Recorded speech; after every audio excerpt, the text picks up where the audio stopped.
My name's Anil Basra and I'm a Chair of Governors for a secondary community school. The government has introduced some legislation about trust schools. So I want to find out, what is a trust school? You know, what does it involve? What are the benefits? What are the disadvantages? What are all of the issues with becoming a trust school?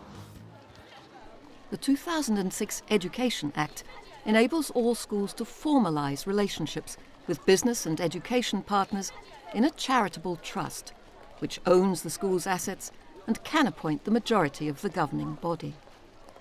The government started the process, they've raised this flag, they've said, oh, trust schools. So I'm sitting here and I'm thinking, what do I need to know? What questions do I need to ask? What is a trust school? I need to know so I, as a Chair of Governors, can understand it. And once I understand it, I can then share it with my governing body.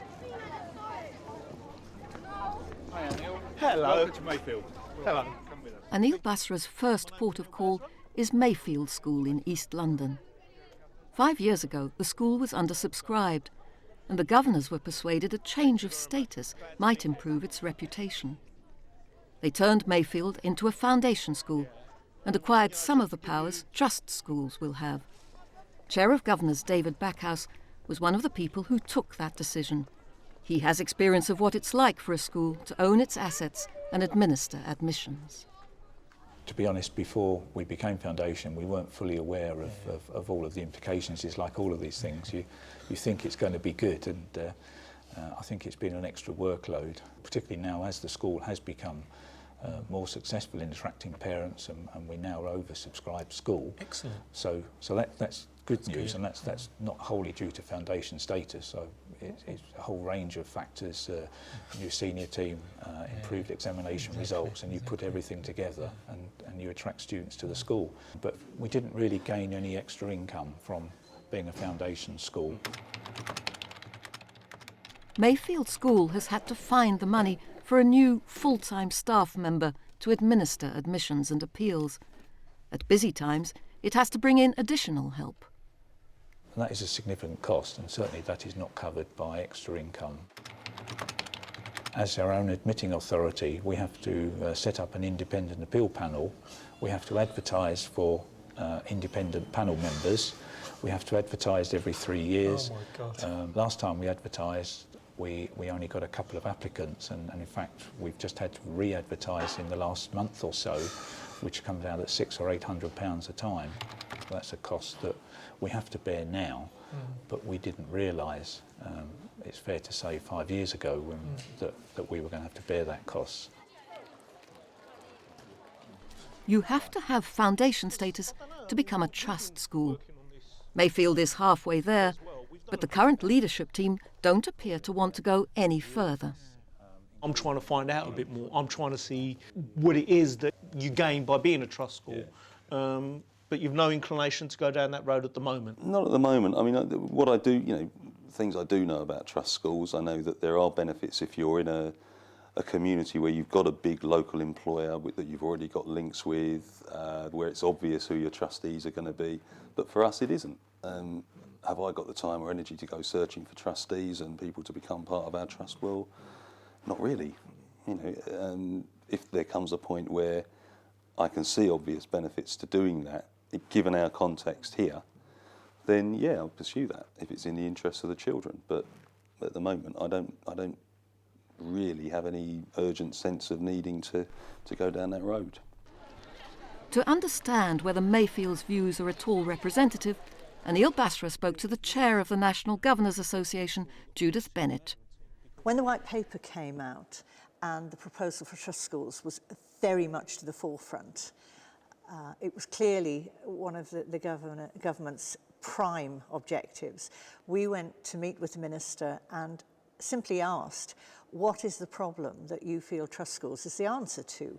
Now, since then, in the many months past, we haven't actually come to any answer from them. I can't see a reason for doing it, and I can't find anybody else at the moment who feels that way. Certainly the feeling that I've got from talking to people across the whole country is that people feel there is nothing in it for them. To hear another view, Anil Basra has come to Tyne and Wear, to visit one of the first schools in the country to start formal consultations on adopting trust status. We've come along to Monks Eaton because they're thinking of becoming a trust school. They're saying you can actually raise your standards by going down this path. I'm not sure what it involves. I think I need to ask a lot of questions, and I need to ask Monks Eaton what it is that they're doing. I'm going to talk to their chair of governors, I'm going to talk to their head teacher. Hello. Nice to meet you. Stephen Fawkes, as chair of governors, is the person with his name on the proposal to create what they're calling the Innovation Trust. It includes Microsoft, consultancy firm Tribal Education, and several professors. The school has been working with partners in different sorts of ways on different sorts of projects for probably as long as I've been a governor, which is over 10 years now. So they've been working, for example, with people in developing the ICT infrastructure of the school. They've been working with Microsoft in that sort of arena prior to the existence of the trust legislation. They've been working with other schools in the community and passing on experience and expertise in primary languages, for example, for a number of years as well. So all of those ways of working are part of the ethos of the school, really. 10 years ago, this area was a disused open-air courtyard.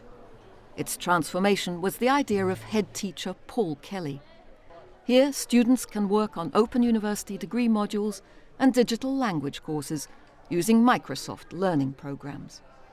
You've got that relationship with your partners already.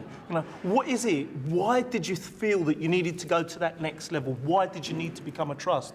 Part of the interest in becoming a trust, it has to be said, came from those partners we already had, because they felt that if they were in a more formally acknowledged system inside a trust, they would not only be able to work with us as a school, they'd be able to work with each other. So it would make a more powerful sort of combination of things. So this is the pyramid, which is, as I say... Because trusts can appoint the majority of governors, voting for a trust could be like turkeys voting for Christmas. But what's proposed at Monks Eaton means the governing body will stay largely the same, and the school will remain a community school. So why create a trust? What it does is it offers us long-term partnership and long-term commitment, and there are different ways of looking at it, but from our point of view, it offers a very tightly focused group of real experts in the field willing to make a long-time commitment. Their objective is not to make more money. Their objective is to do what? On a very simple day-to-day level, what happened was we were working with some of these people anyway. We talked about, in principle, what were our common values as a school and as a set of organizations. Where was the playing field we could all agree on? We had memorandums of understanding at one stage. I mean, that's, you might do, you might not. But it meant it was very clear from the start who was doing what, why they were doing those particular things, and what they were aiming for. I suppose the thing for me as a governor, and even as a chair of governors, is this thing about the trust and having external partners. And what are they going to get out of it? Well, I think that's a fair enough question. And I think that there are different trusts and different models, but in our particular one, they do get something out of it. And I could go through the list, but first one's Microsoft. What do Microsoft get out of it? Microsoft get out of it a chance to work long-term with the school, not on a one-off thing. It's a charity, because the trust is a charity, where they're not the dominant member, they don't appoint anybody to the governing body, but they learn from our innovations about ways that it can be done in education that bring modern business ideas and technologies to help us do things better. So if we come up with answers, that benefits them. In terms of Tribal, who are consultancy across health and education, it's the same thing. If we succeed, there's got to be an if, hasn't it? Yeah, I think so.